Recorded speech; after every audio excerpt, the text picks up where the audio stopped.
আসসালামু আলাইকুম, কেমন আছেন সবাই? তো আজকে আমাদের ইচ্ছে ছিল যে আমরা ঘরে নাস্তা কিছু একটা বানিয়ে খাবো, কারণ বাহিরের নাস্তা সবসময় স্বাস্থ্যের জন্য ভালো হয় না। তাই আজকে আমি ঘরে টুকটাক কিছু বানাতে চেষ্টা করছিলাম। তাই এখানে দেখছিলাম আমার শাশুড়ি চাল ভিজিয়ে রেখেছে, হয়তো সকালে সে এটা দিয়ে চাপটি বানাবে। এটা বানাতে বানাতে আমি ভাবলাম যে টুকটাক কিছু খেয়ে নিই, কারণ একটু বেশি ক্ষুধা পেয়েছিল।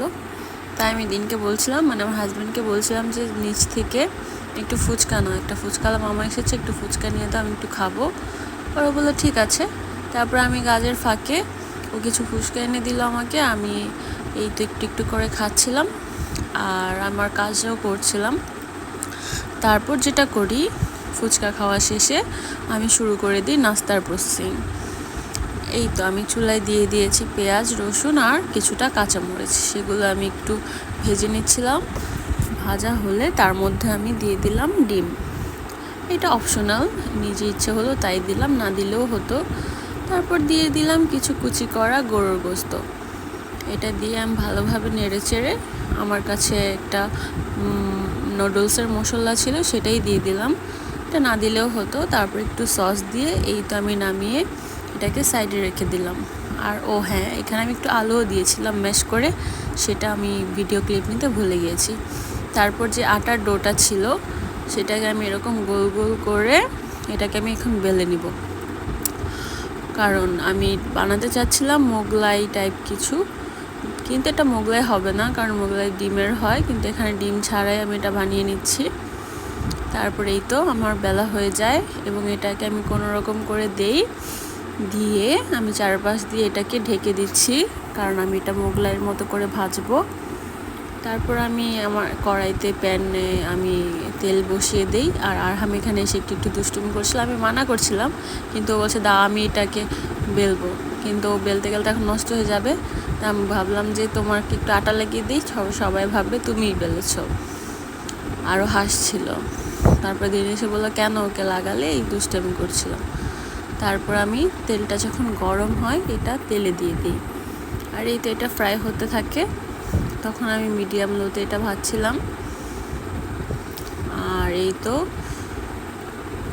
এটা তখন হচ্ছিল, আর এটা আমি যেহেতু এটা প্রথম বানাচ্ছিলাম তাই ভাবছিলাম যে আসলে হবে কি না, টেস্টও কেমন হবে তাও আমার জানা নেই।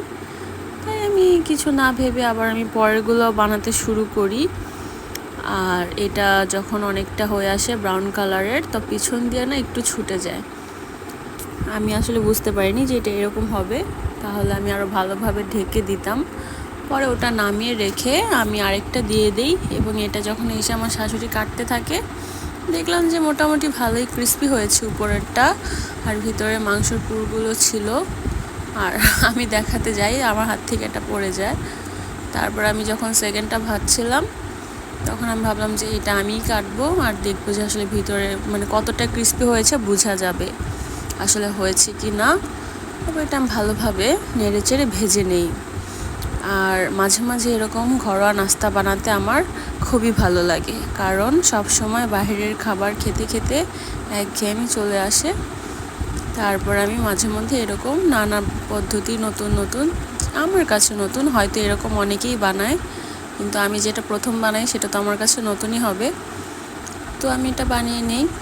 এরপর আমি বলি যে এটা আমি কাটবো।